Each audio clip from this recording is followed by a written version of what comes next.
He's a leader with a passion.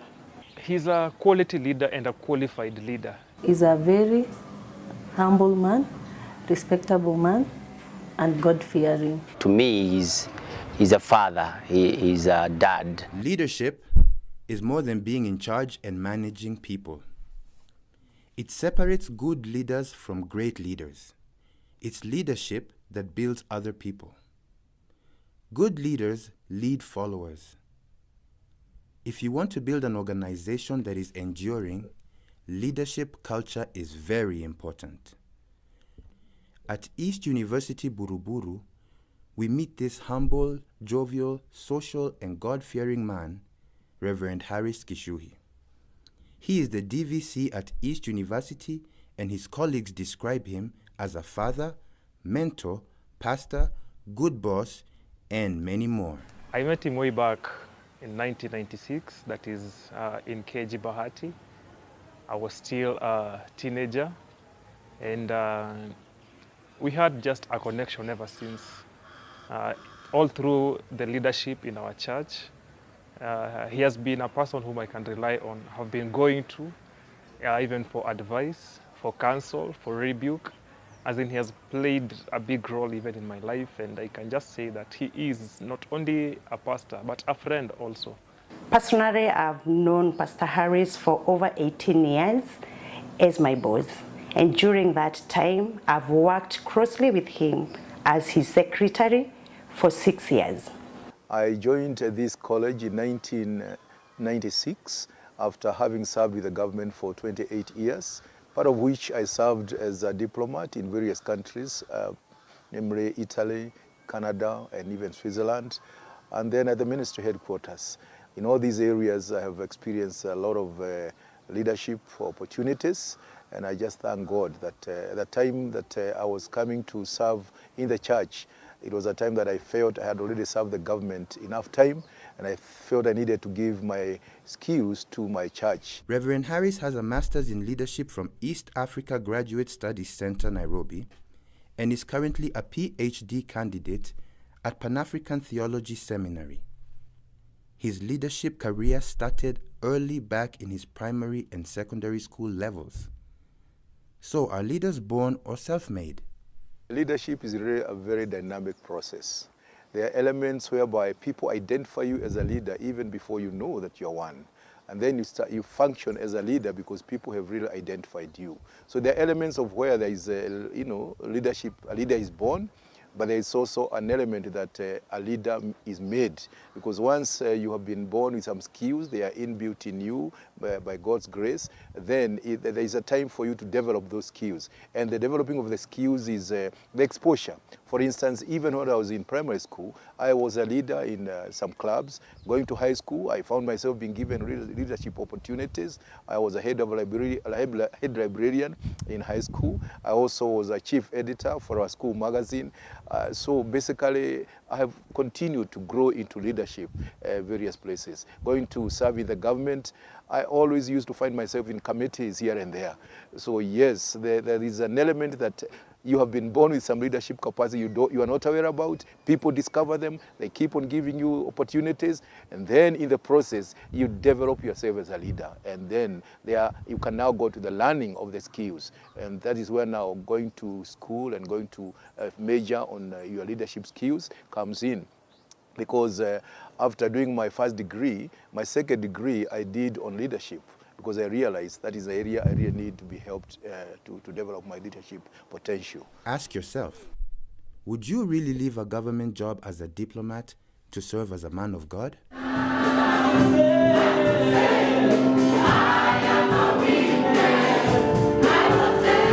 Even though he had been in the ministry, he had worked in the Ministry of Foreign Affairs, had moved all over the world, that he was humble enough to come to class with us. I think he took a few courses with us while we were just freshmen from high school. We had not known a lot, but he came and sat there with us and learned a few things together with us.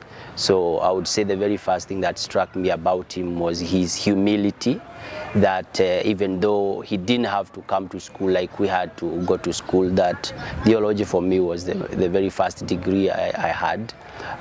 So for us, we needed to come and start life. But him, he didn't have to do that, but he chose that because of his love for God and ministry, that he would do something more even after he had served the public for many years. Well, the transition is that I've been serving the Lord for many, many years, basically from 1975. So even when I was serving the government, it was in my mind that really I was just serving God. In fact, as I was going on foreign postings, I kept on saying that really it is a time that God has given me a ticket to be able to represent him in countries overseas. And in 1994, I really felt a call or a push from the Lord that I needed now to transition from government and go into serving the Lord full time. During the time I was serving in the government, I had helped in establishing various fellowships in the ministry headquarters and in various embassies abroad. And I felt now is a time now to give myself fully to the service of the Lord in a more full-time capacity. And I just felt that it was a time to make a change. He happened to be planting a church in Garden Estate, and I approached him, my wife and I, and we asked if we could serve together with him there in Garden Estate. And the man of God agreed. And from that time up to this time, this man has been a great influence in my ministry and in my life. He has from then served as a lead pastor at New Beginnings Christian Center, Treasurer KAG Nairobi District, National Director KAG Men's Fellowship from 1996 to 2009. Later, he became our business manager. That's when I would say I really discovered that he was such a loving and a generous man of God. I personally was struggling with paying school fee because my dad had passed away, and I was really struggling. And so many of us would queue up at the business manager's office and just hope that we can get some help. So many times we would come in there and talk to him. There was another businessman before him, so I know the difference between him and the others who were there before him. He was very welcoming, even when he became business manager. While he needed to feed us, we needed to raise money so that we can continue in school and be fed and all that. But he was very kind. He listened to us, he prayed for us, those of us who had school fees problems. He prayed for us and he encouraged us. And for me, I believe that he also sourced for some help for me from different sources. He didn't want to tell me that, but a number of times I would come and he would tell me, Elias, I don't mind, your fee has been paid. It really, really touched me. When I would ask him who has done that, he would say, don't mind, the Lord has done it. From 1996, I've been serving in various capacities within the church, and at this time I'm now serving here at the KAG's University as the Deputy Vice Chancellor Academics. I met Reverend Harris back in 2006. I was a new student here at East, and he happened to be the person who was speaking on behalf of the administration during orientation. And when he began to speak, he caught my eye. The way he appeared, his confidence, and more than that, the charismatic spirit that he had. He excited me about, joining East. Any doubts that I had on whether this was the right time for me to join Bible school, by the time he had finished talking, all that was cleared up, and I admired him. Besides that, he is a family man, married to Reverend Florence GICHUHI, blessed with 6 children and 15 grandchildren. How does he balance family and work? Well, family is a crucial element in leadership, because if your family is unstable, you will not be able to succeed even in your other leadership areas. So basically, even as my children were growing up, we had a family altar. So God was the center of our lives all the time. Every evening we used to have prayer time, and raise my children in the church, and therefore showed them that indeed God needs to be first in everything. And therefore, when God is at the center of everything, things get balanced. And a family that is led of God, even when the man or a leader is going out there, he feels more secure and more confident, because what is happening at home, he's able to show it down there in the office or in their leadership responsibilities. The virtues and the values he believes in as a family, that is what even he lives for. He does not only talk about them, but he lives even for them, and even to teach me and my family just to be faithful even to my family, to always provide, to protect, and to care even for my family. And he does not only teach me, but I have also seen him. I have seen all these qualities in his life. The way even he has taken care of his family, it is just something that you will it blows you away, it blows you away.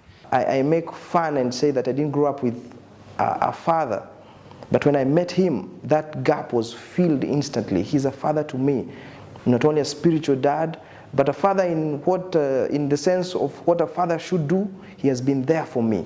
He's such a man of God with a fatherly heart. He's wise and he's loving.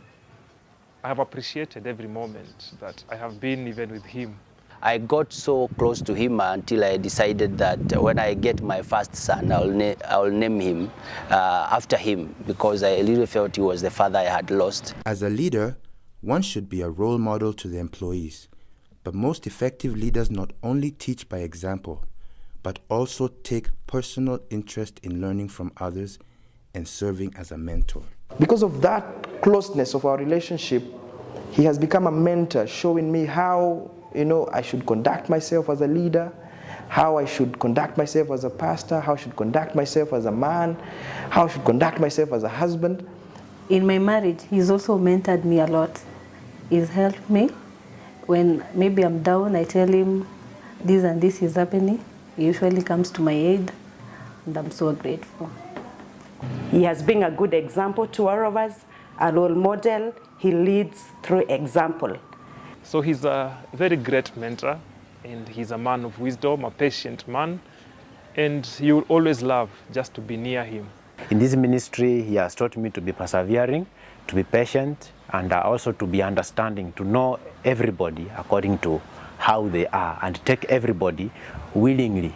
I never knew that first time I met him, I was just being introduced to a man who was going to impact my life so much in the next few years that would follow. Our foundational values and unique design set a stage that enables us to engage in personal leadership in our life as we interact in a sense of mission with all that goes on around us, begin to visualize how things could be better, and then engage in action to bring about positive change in the world. He's able to speak his vision, capture your attention, and make you want to follow him. He sees you for whom you will become. He does not judge you based maybe on the first even appearance, but he takes even time just to know you and to listen to you and to give you even guidance and counsel wherever you are or wherever that you are going. So he believes even in your future. He does not just see you for who you are right now, but for who you will be even in future. Change is when a person takes a moment, gesture, and each step at a time.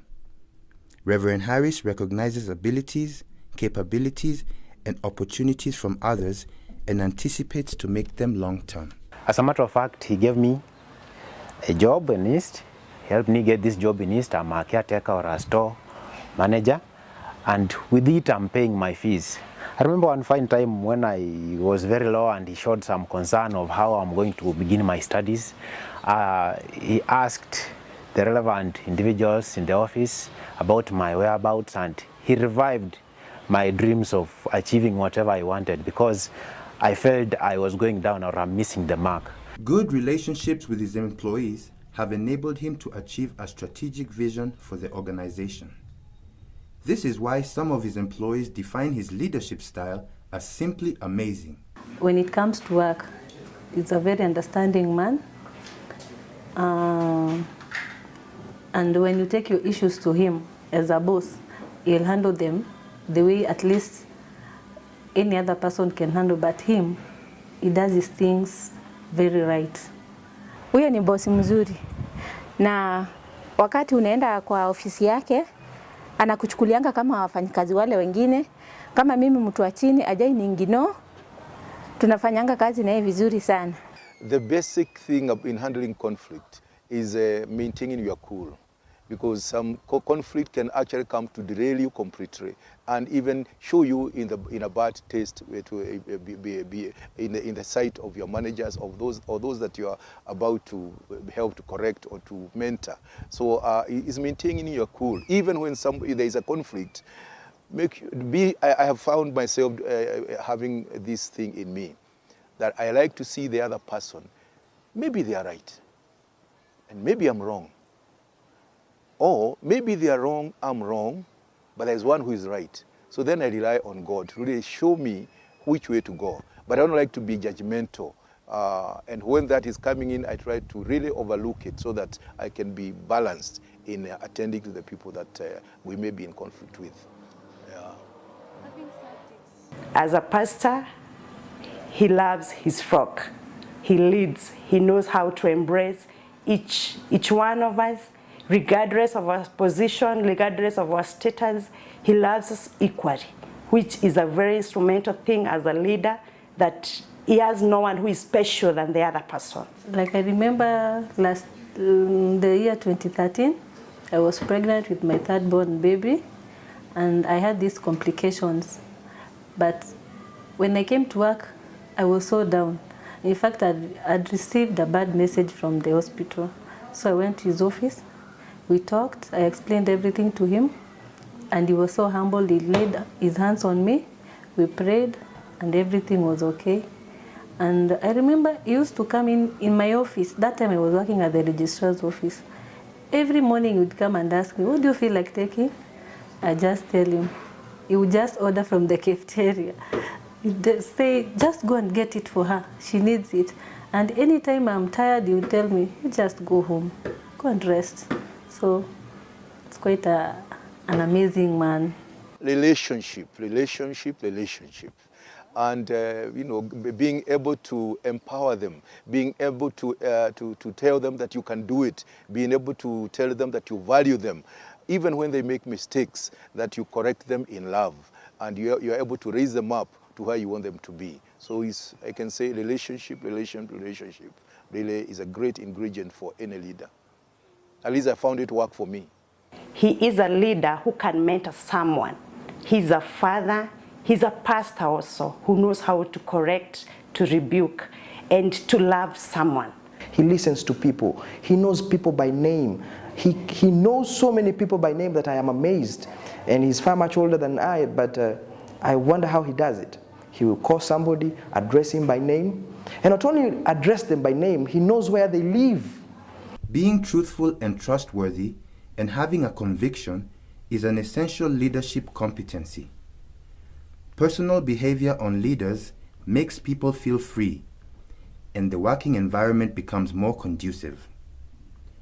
Openness with employees models honesty, transparency, and fairness.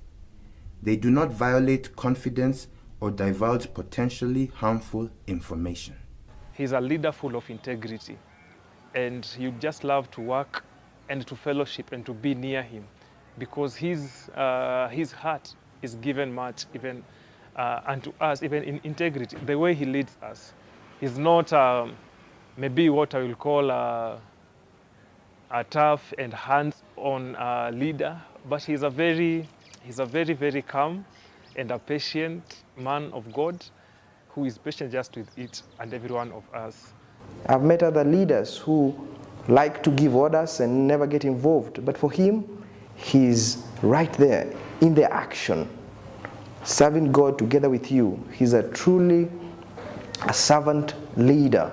He's a faithful leader in what even he has taught me about faithfulness, that just remain faithful in what you are doing, and God is going to bless you. Remain faithful in each and everything. A leader needs to be a man of integrity. So character is a big issue. That as you lead people, you need to be seen as a person that is living right, so that you are not living one side and then you are saying different things. Really, you should not be a person who, preaches against wine and you are taking wine. So leadership is that you must lead as your character portrays, so that even those who look at you will admire and say, yes, these things tie up together. He does not seem to be that he's consumed maybe by his office, but he's just humble in what he teaches, in what he preaches. He is a man of God, and he's very reliable at all times. You give him a call in the middle of the night, you text him in the middle of the night, he is there just to reply.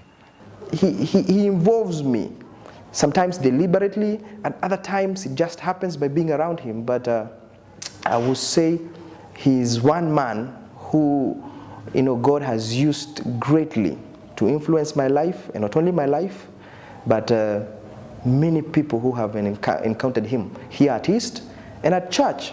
So he's going to leave a legacy that will be told for many generations.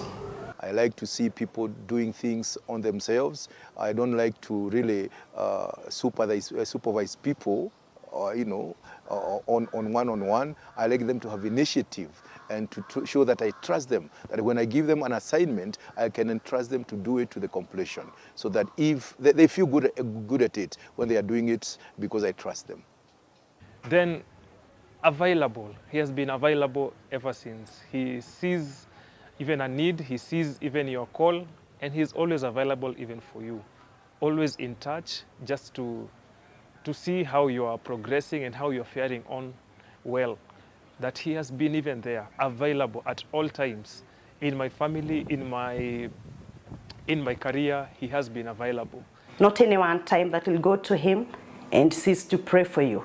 So he has taught me that prayer is the key thing as a leader, because through many challenges, it's only prayer that can conquer everything. As the vision becomes clear, we take steps to carry out the vision in life-changing action. The actions we take will change the world around us. Positive changes in the world more often result from unofficial leadership that impacts the world with a positive influence in connection and collaboration with others. What I would tell leaders who are out there, whether in government or in church or in the corporate world, is to really consider others more important than themselves, and see potential in upcoming leaders as well, and be able to give all they can to those who are coming up. Because as a leader, you don't remain there forever. The success of any leader is in the success of those that come after him, those that succeed him. So I would like to tell fellow leaders, grow people up, let them learn from you, and have confidence in them, so that even after you have left the scene, the people will see he succeeded because the successor is succeeding. From moving between paradigms, creating improvements, leading and developing people, giving direction, communicating, mobilizing resources, coaching and reinforcing, Reverend Harris GICHUHI has been instrumental and justifies the qualifications of a great leader and role model to many. Hats off to him.